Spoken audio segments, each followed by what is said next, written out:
Bwakabaka butongoza akakiiko akagenda okuvunaanyizibwa ku kulwanyisa n'okujjukiza abantu ku bibamba n'ebigwa tebiraze ng'enteekateeka eno egendereddwamu okwongera amaanyi mu kutangira endwadde ezisobola okusaasaana amangu omuli n'Ebola. Akakiiko kano kakulirwa Oweekitiibwa Israel Kazibwe Kitooke ng'amyukibwa Oweekitiibwa Joseph Kawuki wamu n'abalala.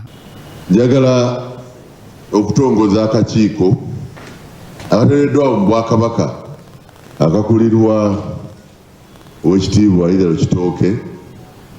Akakiiko kano nga wabaawo ekibamba ko katandikirawo okukola ki?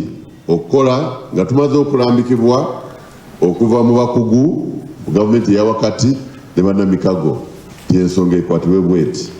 Era akakiiko ako akanganga ebibamba ebigudde mu Buganda Epidemic Response Committee. Akakiiko katongozeddwa omumyuka ow'okubiri owa Katikkiro era omwanika wa Buganda Oweekitiibwa Robert Waggwa Nsibirwa mu nsinkano gy'abaddemu n'abakungu okuva mu Minisitule y'ebyobulamu awamu n'ab'ekitongole ekya United Nations Development Program UNDP.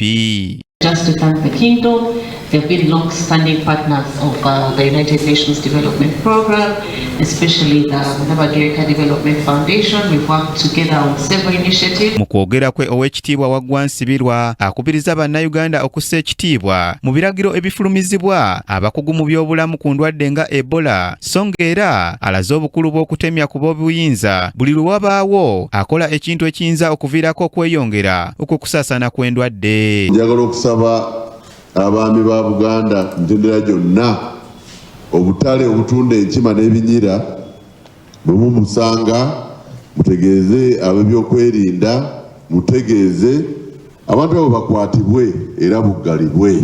Ono era yeebazizza gavumenti ng'eyita mu Minisitule y'ebyobulamu olw'akaweefube gwekoze okutangira ekirwadde ky'Ebola obutatugumbula bannayuganda. Njagala okwebaza gavumenti ne Minisitule y'ebyobulamu mu Uganda olw'okuba nti bwe twogera kati tewali munnayuganda yafudde bulwadde bw'Ebola. Bwe twogera kati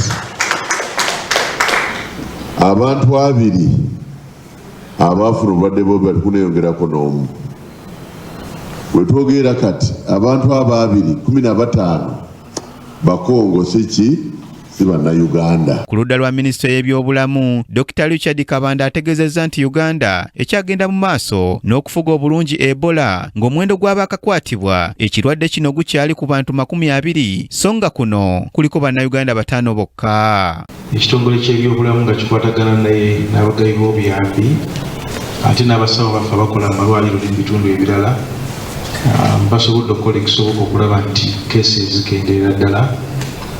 Era tugezezaawo okulaba nti tuyimiriza abantu abava eri okujja mu Uganda. Tusuubira nti amaanyi Buganda gerina mu kusomesa ku byobulamu n'okutuuka ku bantu bwe tunaaba twongedde okukolagana n'Obwakabaka gajja kutuyamba abantu baffe wano okwongera okumanya obulabe obubeera mu ndwadde zino enkambwe. Kabaga Herozi ne Kyambadde Shadrack Joshua be bakusakidde eggulire lino ku lwa KTV Amalindirire.